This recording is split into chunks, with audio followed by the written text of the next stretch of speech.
Welcome to this week's edition of the Belau Report. I'm Jane Belau. Our guest this week is the newly elected chairman of the Olmsted County Board of Commissioners, which is Gregg Wright. Thank you, and Jane. And we welcome you. Thank you very much. You were re-elected, right? I was re-elected. We redistricted, so I had to run 2 years earlier than normal. So I was re-elected. I'll run again in 2 years. Okay. All right. Now, what has been the best part of being on the county board? Well, I think that everybody that has been a county commissioner and currently is a county commissioner really has a strong need to feel that they contribute to the community and that they can help the community improve the living conditions and the general welfare of the community. So the county board really deals with the people that are in great need. And I think that there's a lot of compassion that they have on the board for that. But we also have to temper that with fiscal responsibility. So, and I think the people on the board understand that. Okay. Now that you're the chairman, you set the agenda for the board. And what is your top priority? Well, our top priorities right now, of course, is that we're very much involved with the legislative agenda. And in the legislative agenda, we have our bonding issues that are out there. And we want bonding money that will allow us to build the materials recovery facility. And that has to do with how we handle our waste and how we pay for how we handle our waste. And we have the intersection at Highway 14 and 44 that is top on the agenda as well. So we need some funding to build that so we can move traffic and make that intersection safe. And then we also have bonding so that we can improve Graham Park and make that into more of a community center, something for the Olmsted County residents, as well as to bring in some regional kinds of activities that would be also entertainment for people in Olmsted County.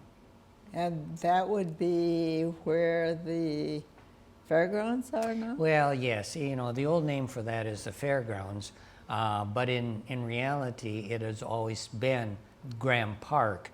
And Graham Park, as the county rents to the fair board about 3 weeks of the year so that the fair can be held. But one of the reasons why we need some improvements at Graham Park is that a lot of the buildings have reached their life expectancy. They're not safe anymore, and they don't really accomplish the purpose of what we need. So we do have to do something to house those animals that come in for the fair and make it more amenable to people that are coming into the fair. So we have a proposal that would include a multi-purpose enclosed building that can serve as part of that process. Okay. And that would include the Seneca property? Well, at this time, it does not include the Seneca property. Okay. It's because when we made the master plan for that, we weren't exactly sure what Seneca could happen. But it's possible, depending on the consensus on the board, which would happen in the future, that maybe Seneca could be reincorporated into the fairgrounds as it originally was when Dr. Graham gave the property to Olmsted County. Now, does that revoke to the Graham estate if it's not used for a fairgrounds? I don't know about that, but my guess is that the county will use it for the purpose that it was intended. They'll have to go by whatever legal restrictions that they have. Yeah. And the Discovery Square, that's a part of DMC's downtown, and research and attraction for visitors, is on Second Avenue? Second Avenue? DMC? Yeah. Well, DMC, the Discovery Square Walk, would go to Soldiers Field, as I understand it. Okay, yes. But that's, I think, on Second. Yeah, that's Broadway. Yeah. Broadway, sure.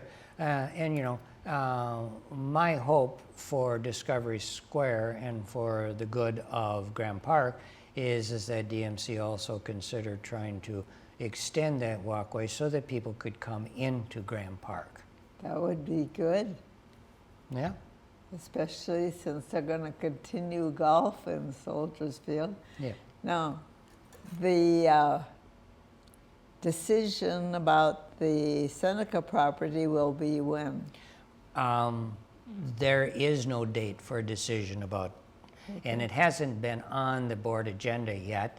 It eventually will be, but and the board really hasn't talked about it yet. But you know, the choices that the board has is pretty well known. I mean, you could sell the property outright.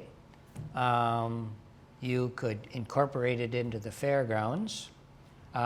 A development proposal may come forward yet, and they would consider that.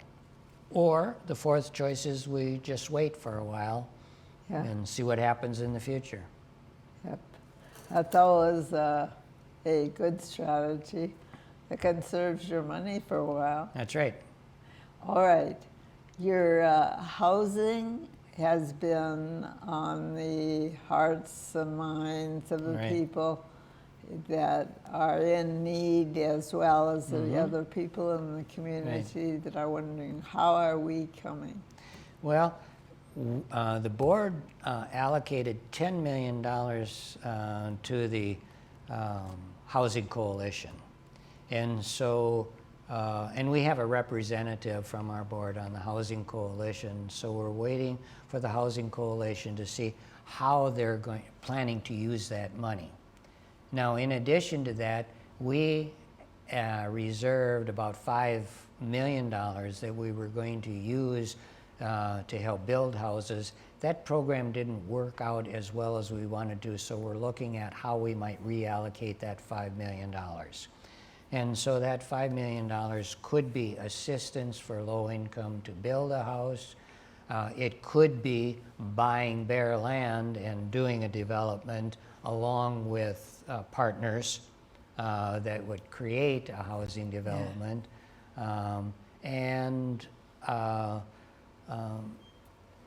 The other choice, of course, that I'm very much interested in is assisting our low-income elderly stay in their homes. So we have, I don't know, 1,000 or 1,200 low-income elderly houses, people that live in those houses, but we want to keep them safe.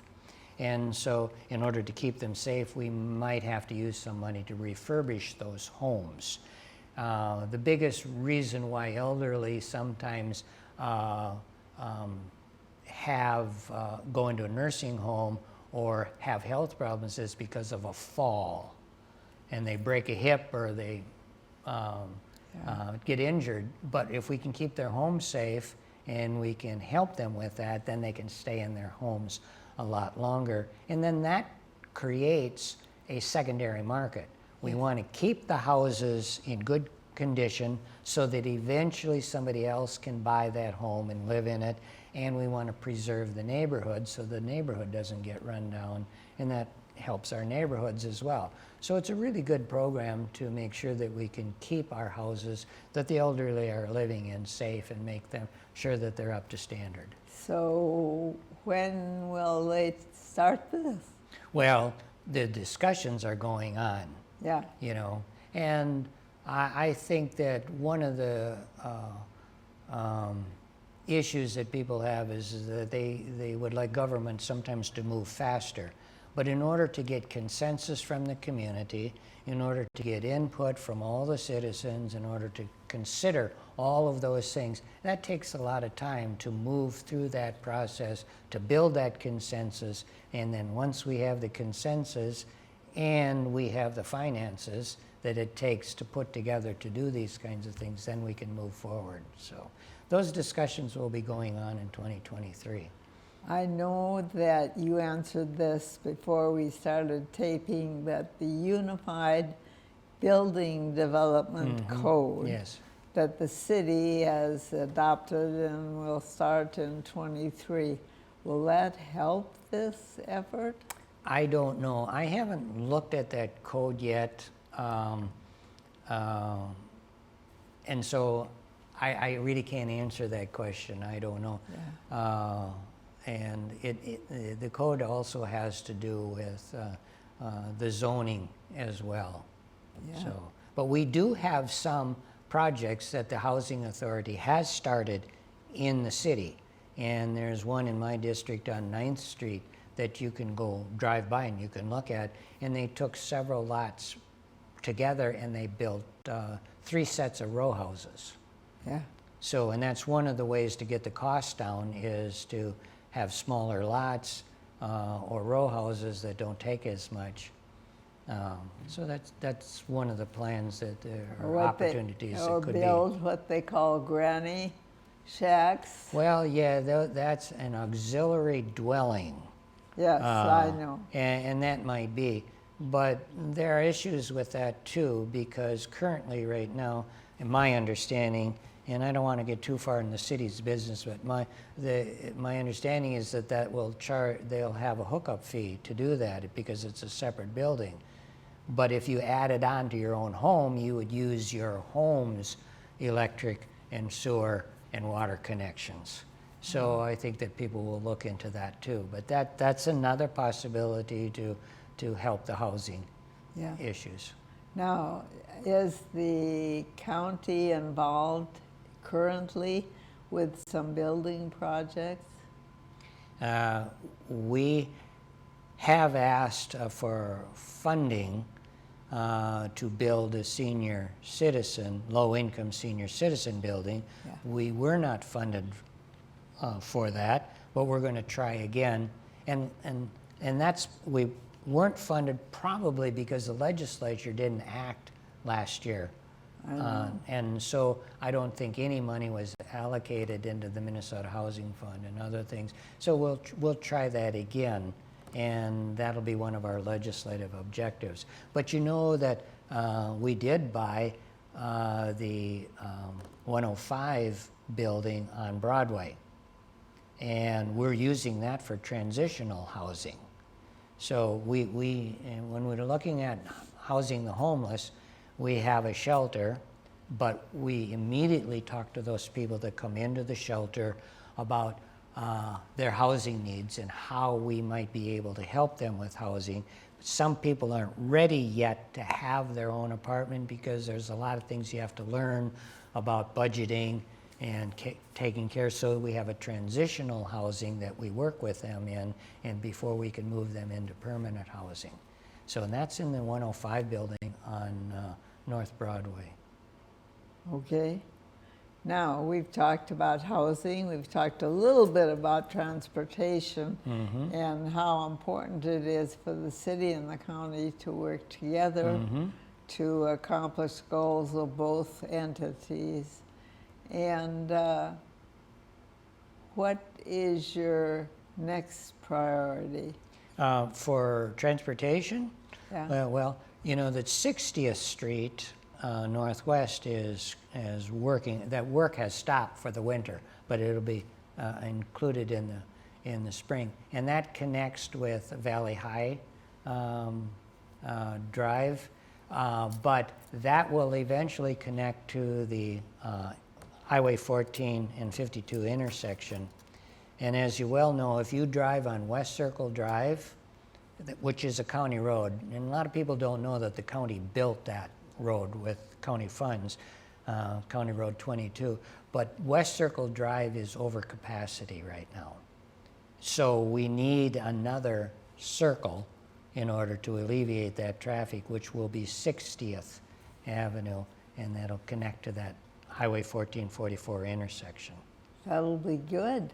Well, yeah, we think as far as the county planning, we think that that is what the county needs. And then that'll take us, you know, when the county plans these things, we're always 40 years out. So we have to see where the population is going to be. And the population and the businesses need to know where the roads are so that they can make their own plans. Yep. So you also have bonding money there. Well, we're asking for bonding money. Yeah. We didn't get it last time, but then again, the legislature didn't ask, so we're hoping to do that.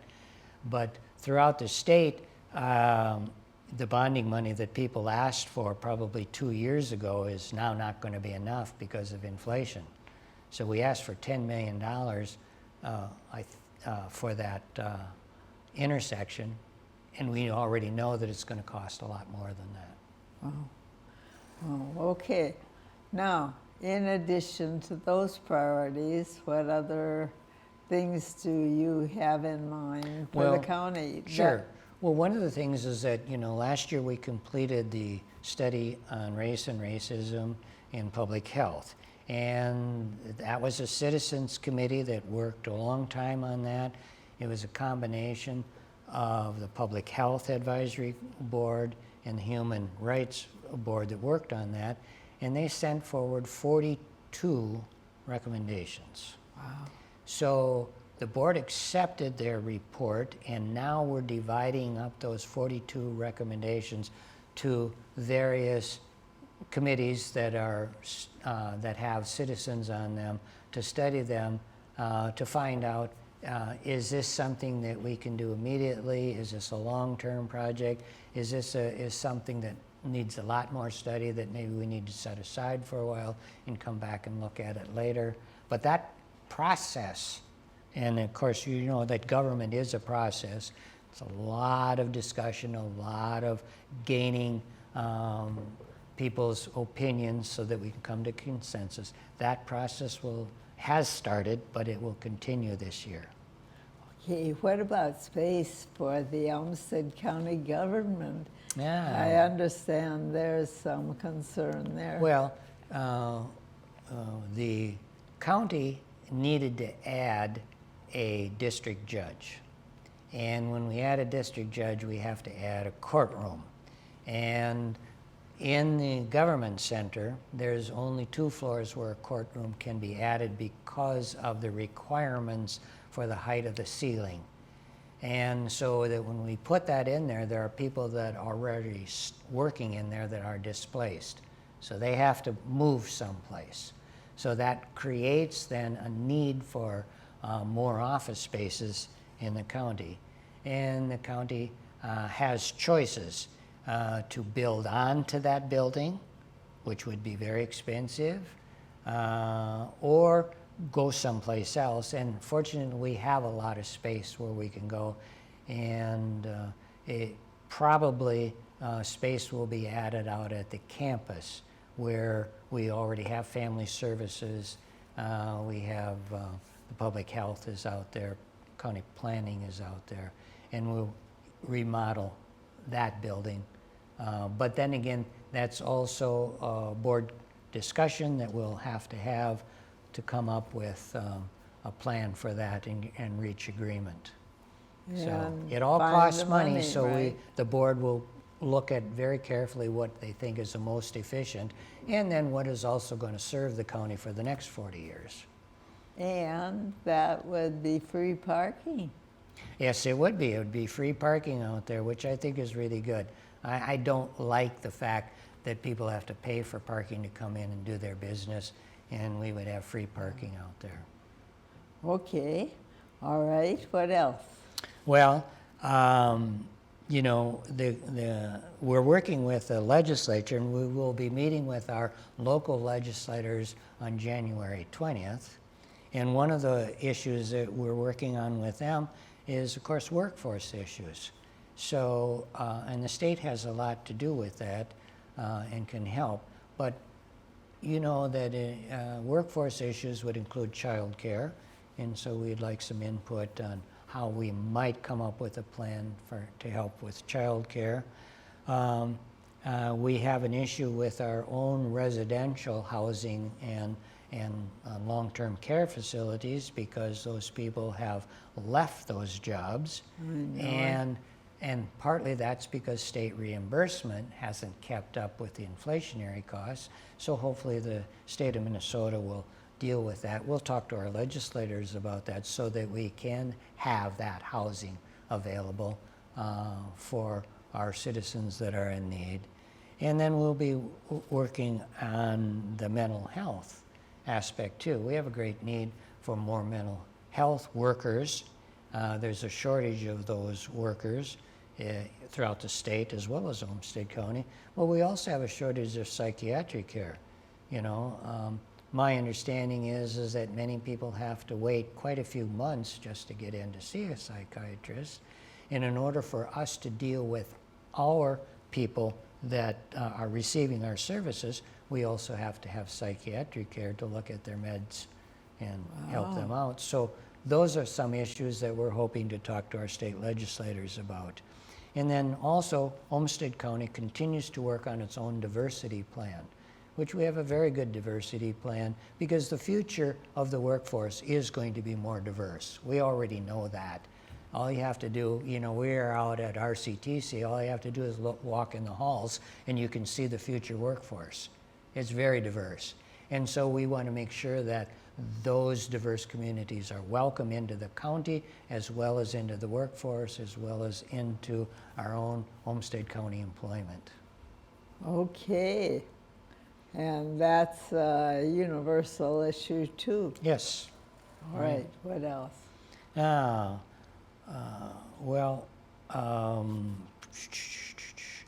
I don't know what else you would like to ask me about, but let's talk about our parks for just a little bit. Olmsted County has 5 county parks, and you know, we already talked about Graham, which is a county park, but you know, we bought the land where the boat ramp is out at Lake Zumbro. Yes. So that is now a county park. And we're working with the DNR because they have their own influence on how that boat ramp ought to be operated, and they're helping us fund that. But we're also going to improve that park. Right now we have a dock for people with disabilities to enter into kayaks and canoes. That's already there. It was there last year, but we want to improve the pier, the fishing pier as well, and probably a pavilion so that you could have a picnic out there and enjoy that and watch the scenes that go on at Lake Zumbro. And we will also have to have some kind of a bathroom out there as well. So that's also in a master plan. And then we have Oxbow Park. Yep. And Oxbow, you know, we had some delays on the Nature Center, but we're hoping that that will open in spring. And that's a wonderful facility. And we did get funding from the state to help us with that as well on their parks and trails. That's 3. You're right. And then we have Chesterwoods, which we will be building an amphitheater at Chesterwoods. And then the DNR is also, and the city of Rochester will have a bike trail that will go through the park. So it should bring more people out to Chesterwoods as well. So all of that stuff is to improve the amenities for people in the county, raise our standard of living, give people a chance to enjoy nature, walk in the woods, and then Oxbow is also fairly regional. You know, that is the most visited venue in Olmsted County.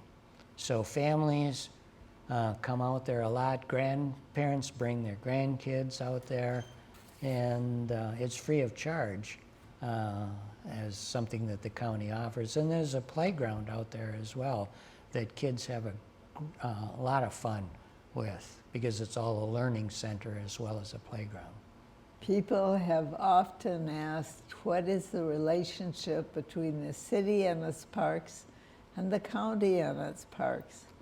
Well, they're kind of different purposes, but the county provides a natural center. We preserve the woods. We want people to be a part of that.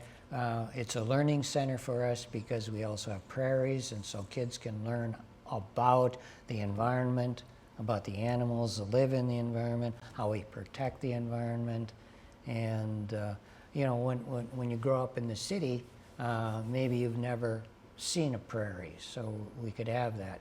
And you know, it's historical too. So they go out and they look at the bison, and they can learn that at one time, you know, there were hundreds of thousands, maybe millions of bisons that roamed the Midwest, and here's one of them. And it turns out that Olmsted County has one of the purest herds, genetically purest herds of bison. And so we loan our bisons out to other herds so that they can improve the genetics of the bison herds around the United States. I think it's North Dakota where the national parks would like to reduce the herds of wild horses, and local people are saying, wait, don't do that. Yeah. So, all right, we're down to our last couple of minutes. Okay. And how can our viewers help you as a county board of commissioners and the chairman? Is it by volunteering? Yes, it's volunteering. And on the county website, in olmstedcounty.gov, they can search for volunteer, or they could search for committees and commissions, and they can see all the opportunities. And then there's an application on there as well that they can turn in that application and tell us that they're willing to serve on some of these.